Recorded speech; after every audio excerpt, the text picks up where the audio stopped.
ദൈവത്തിന് മഹത്വം.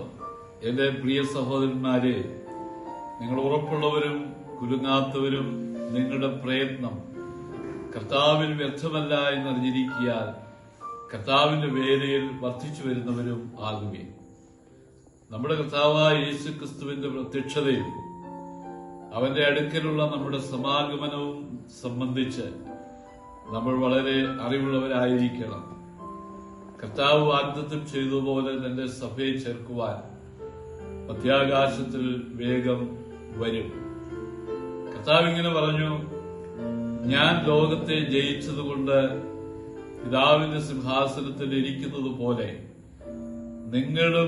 നിങ്ങൾ ജയിക്കുന്നവർക്ക് എന്നോടുകൂടെ സിംഹാസനത്തിൽ ഇരുപ്പാൻ ബലം നൽകും എന്ന് കർത്താവ് പറഞ്ഞു. സ്വർഗസിംഹാസനത്തിൽ ഇരിക്കുന്ന സർവശക്തനായ ദൈവം നമ്മെ തന്നോടുകൂടെ ഇരുത്തുവാൻ ആഗ്രഹിക്കുമ്പോൾ നാം പിന്നെ എന്തിനാണ് കസേരയ്ക്ക് വേണ്ടി വഴക്കുണ്ടാക്കുന്നത്, സ്ഥാനമാനങ്ങൾക്ക് വേണ്ടി ബഹളമുണ്ടാക്കുന്നത്? അത്യുന്നതമായ നിലയിൽ നമ്മളെ ചേർക്കുവാൻ നമ്മുടെ കർത്താവ് വരുന്നു. ഇന്ന് നമ്മുടെ പ്രതികൂല സാഹചര്യത്തിൽ ഇപ്പോൾ ഞാൻ എഴുന്നേൽക്കും എന്ന് 12-ാം സങ്കീർത്തനത്തിൽ വായിക്കുന്ന പോലെ നമ്മുടെ കാര്യങ്ങൾ ശ്രദ്ധിപ്പാൻ സ്വർഗത്തിൽ ഉന്നത സിംഹാസനത്തിൽ ഇരിക്കുന്നവൻ എഴുന്നേറ്റ് നമ്മളെ സഹായിക്കുന്ന ദൈവമാണ്. അവൻ വേഗത്തിൽ വന്ന് നമ്മെ അവന്റെ അടുക്കൽ ചേർക്കും. പ്രത്യാശയോടെ നമുക്കായിരിക്കാം. കർത്താവ് നമ്മെ സഹായിക്കും.